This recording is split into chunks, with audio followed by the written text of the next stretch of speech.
ඔයාගේ ජීවිතෙත් ඉන්නවද කවදාවත්ම එකතු වෙන්නත් බැරි හැබැයි අමතක කරන්නත් බැරි කෙනෙක්?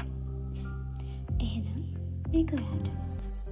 පෙතුවත් හැමදා උපදින සසරේ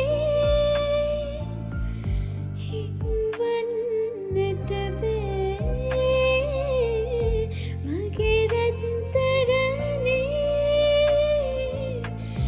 කවදාවත් ඔබ නැවත් තරහනේ හිතුනේ. එකපාරක් දුටුවා